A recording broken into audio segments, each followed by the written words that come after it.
Yo guys, this is the tutorial for the server quest. So to accept a quest, press and hold nyo lang yung NPC na magbibigay ng quest. So example, ito si Archie. Press and hold natin. So may lalabas na short dialogue. And after that is may lalabas na quest tracker sa right side ng right side ng screen natin. So makikita nyo ito yung tracker. Now, if may more than one quest kayo guys, magro-rotate yung yung tracker natin for 10 seconds in between sa mga quest nyo. Also guys, the quest details will be reflected dito sa tracker. So sundin nyo lang guys kung ano yung conditions ng quest nyo. So to view naman yung mga quest nyo, type nyo sa chat/quest and lalabas yung quest menu. So, first pindutin nyo yung book with feather. So, yan yung quest in progress.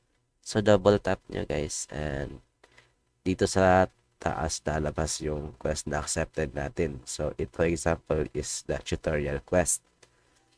Now, may ibang buttons din dito. So, example, finished quest. And makikita nyo walang laman kasi wala pa tayong natatapos na quest. So balik natin sa quest in progress.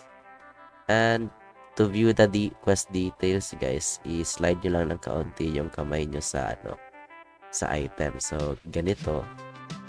And lalabas yung details. Medyo medyo quick lang yung preview na nawawala agad. So ulit-ulitin nyo na lang guys kasi I'm trying to fix paano natin ma-optimize to. So dito makikita nyo yung rewards saka yung short quest detail. Kung gusto nyo naman mag-cancel ng quest, i-double tap nyo lang yung quest guys. So ganito, double tap natin and may confirmation na lalabas. So are you sure? Pwede kang mag-confirm, pwede kang mag-cancel. So, for example lang, confirm natin. And yun, nawala na yung quest tracker natin.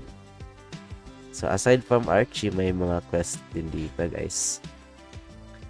Ito yung quest tavern. So, ito talaga yung main area na mag-a-accept kayo ng quest.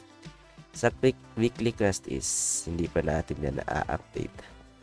So, dito muna tayo kay Arslan saka Fargus. So, this quest guys is pwede nyo ulit-ulitin and after nyo ma-complete, mag-cool down yan ng 2 days bago ma-accept ulit. So, try natin. Press and hold nyo si Arslan. Yun, may sinasabi siya. And, yan. So, yung condition is kill 10 zombies and 10 skeleton archers. So, ganyan lang guys yung accept ng quest dito.